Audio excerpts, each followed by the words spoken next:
इसमें देखो पहला क्वेश्चन ये हो गया, दूसरा क्वेश्चन ये हो गया, और ज्वार भाटा नौ संचलन कैसे संबंधित करते हैं, 3 क्वेश्चन हो गया। तो मतलब कि आपको जो बड़े आंसर्स दोगे ना, तो जैसे या व्हाट इज द टाइड्स, ये पहला, and how the tides causes, दूसरा, and how are the tides related to the navigations. मतलब जितने भी क्वेश्चंस पूछ रहे हैं उनको आपको स्टेप बाय स्टेप करना है। अभी तो आंसर कर दोस्तों भाइयों। तो मेरे भाई क्लास 11th में जो आपके ज्योग्राफी के पेपर है भूगोल के, उसके लिए जो प्रीवियस ईयर में जितने भी इंपॉर्टेंट क्वेश्चंस बने हैं, किस तरीके के पेपर आए हैं और किस तरह के एक्सपेक्टेड है, तो मेरे भाई ये वीडियो आपके ज्योग्राफी के लिए एक तगड़ा रामबाण होगा।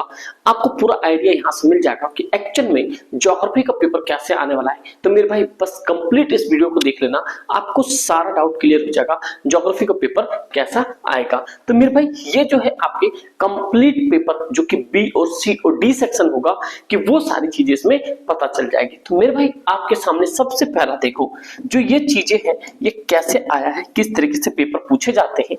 तो मेरे दोस्त ध्यान से सुनना।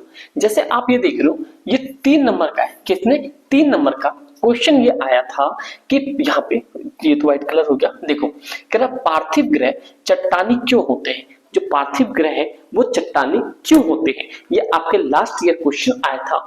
इंग्लिश में है why are terrestrial planets and rocky. आप जानते हैं ना भाई, देखो क्वेश्चन कह रहा है पार्थिव ग्रह जो चट्टानी इसलिए है क्योंकि यह ग्रह आरंभ में चट्टानी ग्रह थे, ये ग्रह जनक तारे के निकट थे और यहाँ अधिक तापमान के कारण गैसें संगठित नहीं हुई और ये ग्रह आकार में छोटे थे, इनमें गुरुत्वाकर्षण शक्ति कम थी तथा ये चट्टानी रूप में थे। और दूसरा रीजन इसका है पृथ्वी की उत्पत्ति संबोधक दिए गए तर्कों में निम्न वैज्ञानिकों के मूलभूत अंतर निम्न प्रकार से है।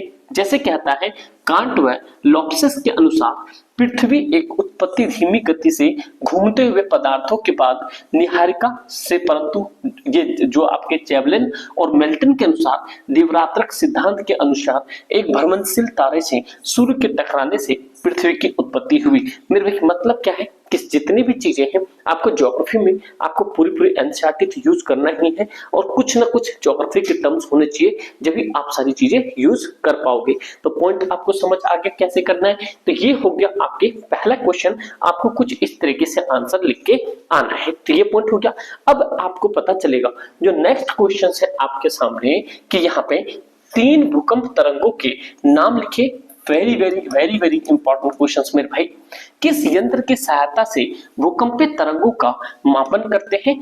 पी तरंगा जो तरंग है किसी एक विशेष लिखे, ये 3 नंबर का है, या पृथ्वी की ये परतदार संरचना का वर्णन करें। आपको यहाँ पे जो डायग्राम है वो डायग्राम मस्ट है, क्योंकि जानते हैं ज्योग्राफी जितने भी भूगोल होते हैं वहां पे आपको डायग्राम बनाना जरूरी है। तो मेरे भाई एक पॉइंट याद रखो, आपके पास ये क्वेश्चंस हो गया और इन क्वेश्चंस जैसे पी वेव वाले हैं, वेव वाले जितने भी टॉपिक है वो सारे टॉपिक इंपॉर्टेंट है वेव वाले। तो मेरे उसको बिल्कुल भी मिस मत करना, आप ये करके जाओ। ये पेपर में ऐसा क्वेश्चंस आए हैं। अगर आप लोग कंप्लीट आंसर चाहते हो, एक्चुअली थोड़ा टाइम की शॉर्टेज की वजह से, क्योंकि जानते हो क्लास 10th का और 12th का भी अभी बोर्ड ही चल रहे हैं, तो इसकी वजह से थोड़ा कम समय हो पाया। बट डेफिनेटली मेरे भाई आपको जो भी यहां से मिल रहा है ना, एक one of the best material है। तो प्लीज ये सारे आंसर आप प्रिपेयर करो, आपका पेपर बाहर बिल्कुल भी नहीं जाएगा इससे। ठीक है, नेक्स्ट आते हैं आपके सामने कि सामाजिक विनिकी को 3 वर्गों की व्याख्या करें। दैट मींस कि explain the 3 categories of soil forestry. आपको ये देखना है। फिर कह रहा है examine any 3 reasons responsible for the decline of wild life. वन्य जीवों की घटती संख्या के लिए उत्तरदायी किन्हीं 3 कारकों का परीक्षण करें। तो आपको क्या करना है, सबसे पहले आपको क्या करना है, यहाँ पे जो वन्य जीव हो रहे, घटती जनसंख्या क्यों है वाइल्ड लाइफ के, तो ये सारी चीजें आपके पास क्वेश्चन आए हुए हैं। तो समझ आ गया मेरे भाई। तो ये आपके पास क्वेश्चन है, इसका आंसर आप करोगे। उसके बाद आपके पास जो क्वेश्चन है इसे भी आप वेरी वेरी इंपॉर्टेंट करो। ये सारे क्वेश्चन ऐसे हैं जो एवरग्रीन है। क्या है, एवरग्रीन है। क्या मेरे भाई, ये क्या है, एवरग्रीन क्वेश्चंस है जो कि आपके पेपर में हमेशा आते ही आते हैं। जैसे क्वेश्चन देख सकते हो, make a comparison of island group and the Arabian Sea and the Bay of Bengal on the basis of any 3 point. कह रहा अरब सागर और बंगाल की खाड़ी के द्वीप समूह की तुलना किन्हीं 3 बिंदुओं के आधार पर करिए। मतलब आपको क्या है, अरब सागर, जैसे कि मान लो आपके सामने यहाँ पे ये भारत की बात कर रहा है, यहाँ पे आपको इस वाले का मतलब बे ऑफ बंगाल और यहाँ पे अरब सागर, तो ये इनके आपको आपको मैप के साथ सारा चीज दिखाना है। ये सारे क्वेश्चंस मैं आपको दिखा रहा हूँ, एक ओवरव्यू बन जाएगा और भी मैं डिस्कस कर रहा हूँ टीम से, जिससे कि और कुछ ऐसे इंपॉर्टेंट क्वेश्चंस निकल के आ पाए। इवन भाई टीचर से भी हमारी जान पहचान है, तो वहां से कुछ क्लू मिल पाए तो मैं आपको और भी ऐसे क्वेश्चंस बता दूंगा। फिलहाल आप ये सारे क्वेश्चंस करके चलो, समझ रहे हो मेरे भाई। अगर भाई आपको अच्छा लग रहा होगा ना, प्लीज लाइक जरूर करना, नहीं हो तो सब्सक्राइब कर लेना, क्योंकि क्लास 12 में यहीं से आपको 90+ 110% मिलेगा मेरे भाई। तो क्वेश्चंस आप यहां से समझते जाओ।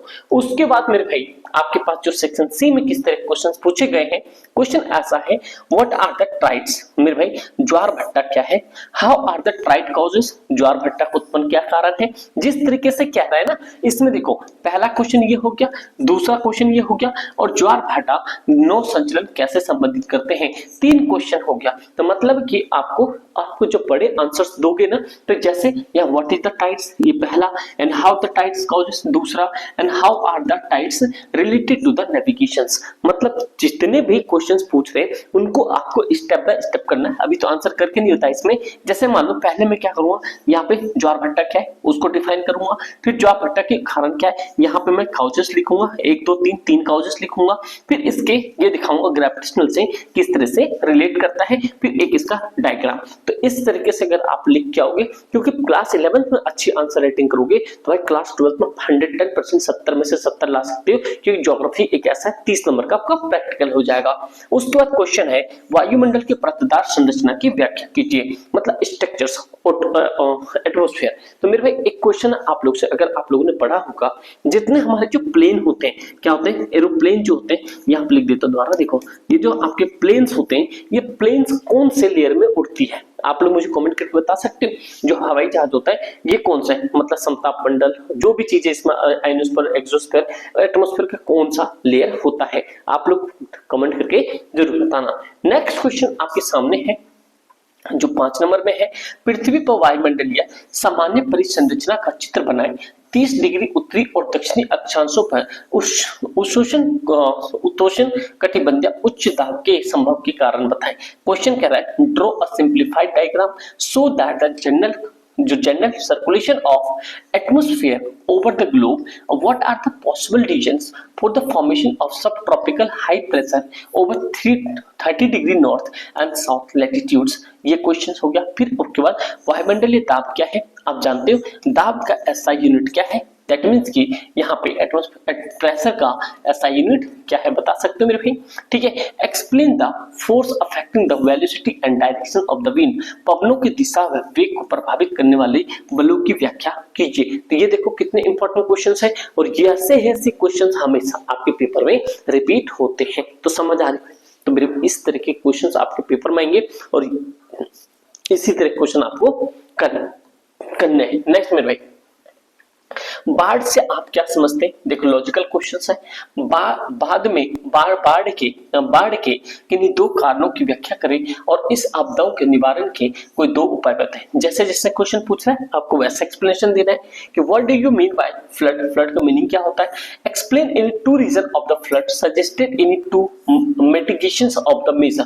दूसरा कह रहा है सूखा क्या है, drought, explain the different type of the drought, और ड्रॉट कितने प्रकार के होते हैं, ये आपको क्या करना है, सारे आपको डिफाइन करना है। क्वेश्चंस आपको पता चल रहा है, आंसर्स आप फिल्टर करके निकाल लो, चाहे एआई से निकाल लो, ये बुक से निकालो, ये सपोर्ट मटेरियल से निकालो, लेकिन ऐसे क्वेश्चन आप प्रिपेयर कर लो कि जिससे पेपर में आपके बन जाए, समझे मेरे। उसके बाद क्वेश्चंस आया है, how are the Himalayas river different from the peninsular river, जो आपके हिमालय वाला रिवर है वो पेनिनसुलर रिवर से किस तरीके से डिफरेंट है, ये आपको यहाँ पे बताना है। हिमालय नदियां प्रायद्वीप पे नदियों के किस प्रकार भिन्न है, भिन्नताओं के 5 पॉइंट लिखे, और भाई आप डायग्राम भी बनाते ना, क्योंकि बहुत ही ज्यादा जरूरी है। तो ये एक पॉइंट आपको याद होना चाहिए, समझ आ रहा है। अगर अभी भी लाइक नहीं किया हो ना मेरे भाई तो मैं कुछ कह नहीं सकता, बट हाँ एक ही रिक्वेस्ट आप लोग से, प्लीज बस सब्सक्राइब कर लो, क्लास 12 में डंका बजेंगे भाई, ठीक है। उसके बाद आपके सामने कुछ इस तरीके से केस बेस्ड आएगा, बट चाहे कोई भी केस बेस्ड करो ना करो,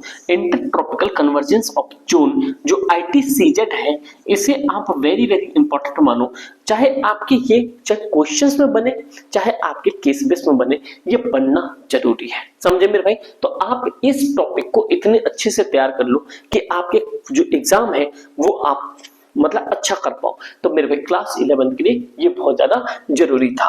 उष्ण कटिबंधीय अभिकरण क्षेत्र और आईटी जो आईटीसी जेट का ये टॉपिक समझे मेरे भाई, बुक में पूरा पूरा एनसीईआरटी में दिया हुआ है, आप उसे जरूर करना। उसके बाद क्वेश्चंस आता है आपके सामने कि भाई ये मैप का क्या मेरे भाई, मैप आइडेंटिफाई 5 ज्योग्राफिकल फीचर्स, ये आपको देखा हुआ है जैसे मेजर प्लेट्स, ये वार्म ओशियंस करंट, ये country with the mega biodiversity कहाँ पे, मेजर प्लेट्स, वार्म करंट, ये सारी चीजें आपके पास है। अगर आप लोग चाहते हो मैप का कंप्लीट वीडियोस तो मेरे भाई आपको दोनों मैप आपके सामने आ जाएगा।